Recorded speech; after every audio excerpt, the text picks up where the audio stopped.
É claro que o presidente Bolsonaro não incendiou a Amazônia nem autorizou ninguém a que o fizesse.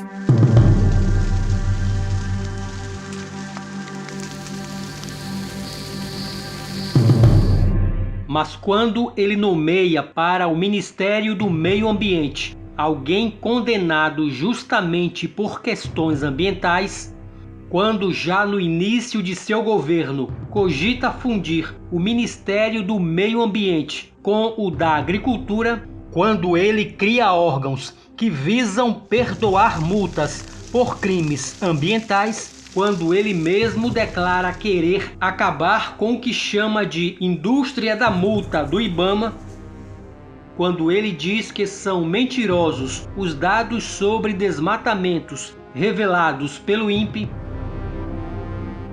quando seu governo pune servidores de órgãos fiscalizadores,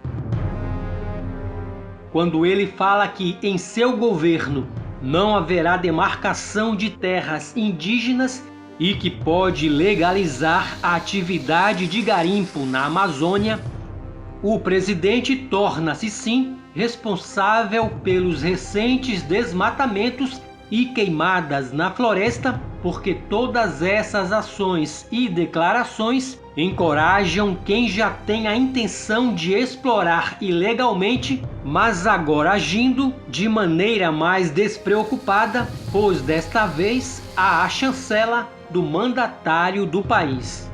Uma vez que se extingue a barreira das fiscalizações e multas, os criminosos sentem-se seguros com o salvo-conduto do próprio presidente de que não serão punidos por passarem a corrente e a serra elétrica na floresta.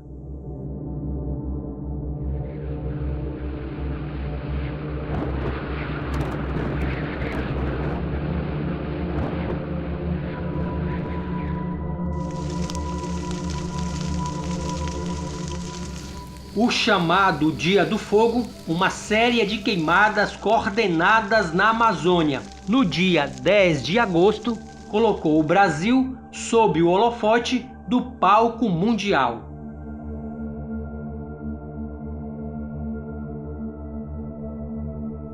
Líderes de vários países, artistas, celebridades, sacerdotes e outras autoridades como o Papa Francisco criticaram duramente o governo Bolsonaro pela tragédia amazônica. Quando o Jornal Nacional e o vice-presidente Mourão tentaram minimizar os estragos das queimadas, dizendo que os pulmões do mundo são os oceanos e não as florestas, esqueceram de enfatizar que, embora a maior floresta tropical do mundo não seja os pulmões da Terra, ela tem um papel fundamental na regulação do clima global junto a outras grandes florestas.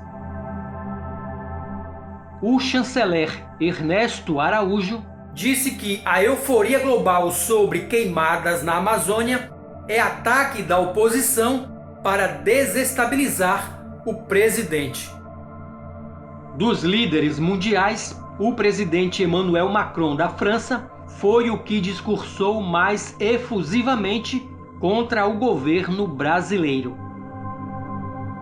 Em sua conta no Twitter, ele, que já entrou em atrito com o presidente Bolsonaro por questões ambientais, disse que o problema na Amazônia é uma crise internacional e, no encontro do G7, conclamou outros líderes a que tratassem urgentemente do tema.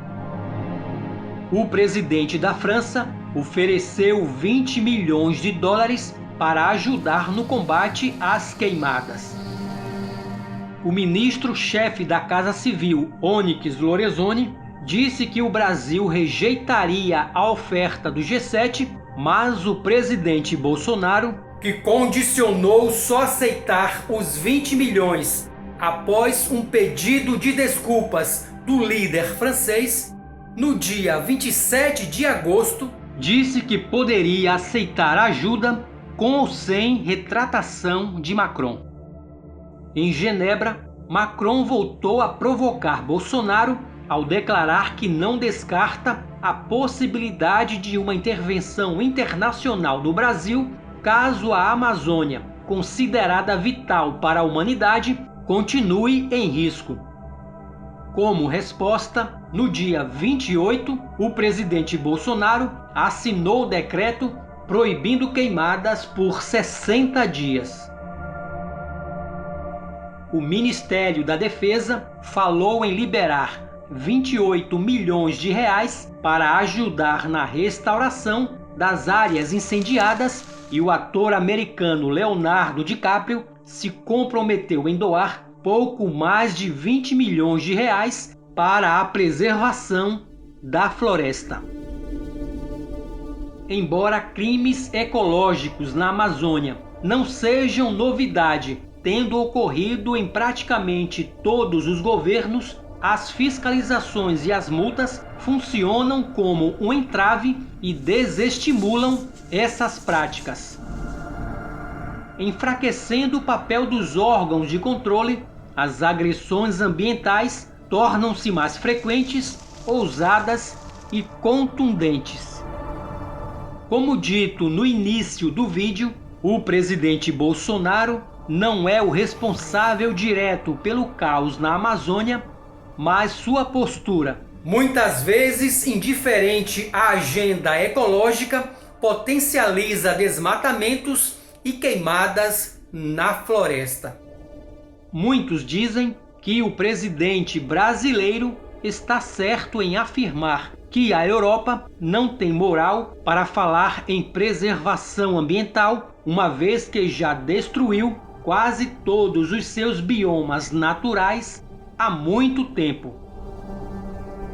Isso é verdade, porém, devemos levar em conta que muitos desses países europeus são séculos mais velhos que o Brasil, sendo o contexto em que desmataram suas florestas outro momento da história em que não havia todo esse senso de preservação que existe hoje. Também são países geograficamente bem menores que o Brasil, sendo o desflorestamento dessas nações proporcional à extensão de seus territórios.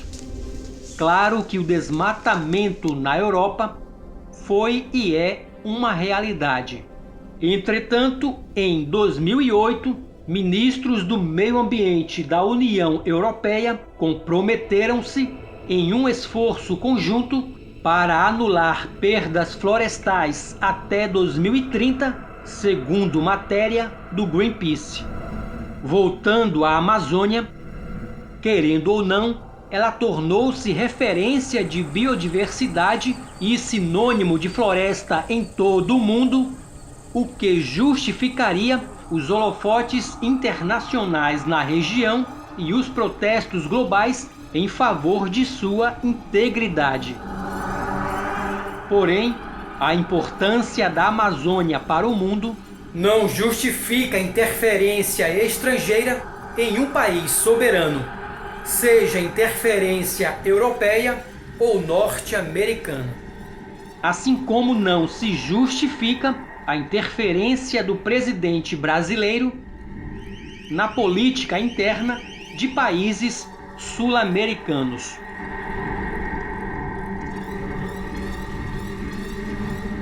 Em 2016, com a ascensão de Temer ao poder, postamos o vídeo Cartas Illuminati, a conspiração Temer, no qual vislumbrávamos uma possível entrega das riquezas nacionais a corporações estrangeiras.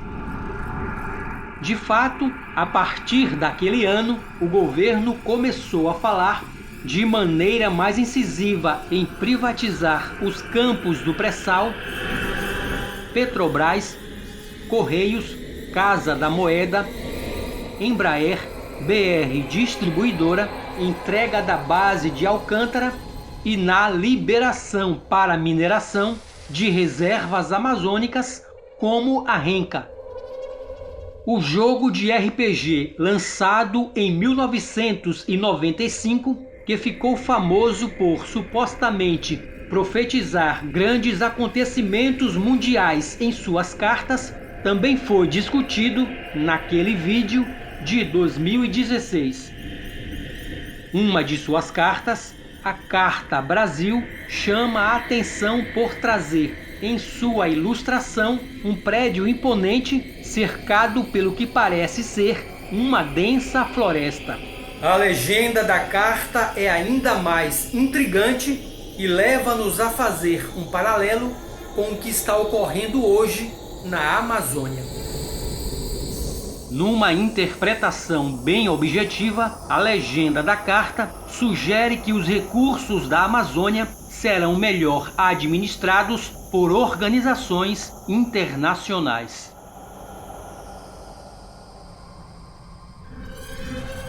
As profecias da Carta Brasil do jogo Illuminati estão se cumprindo exatamente agora? O presidente Macron terá o poder de interferir em nossa soberania, viabilizando o controle da Amazônia a organismos internacionais, ou o próprio Bolsonaro se encarregará dessa entrega ao facilitar a exploração dos recursos da floresta por corporações estrangeiras? Quem diria? O nosso Brasil, que sempre teve uma relação amistosa com todos os países, além dos próprios problemas internos para administrar, agora enfrenta também um possível cenário de crise diplomática com várias outras nações.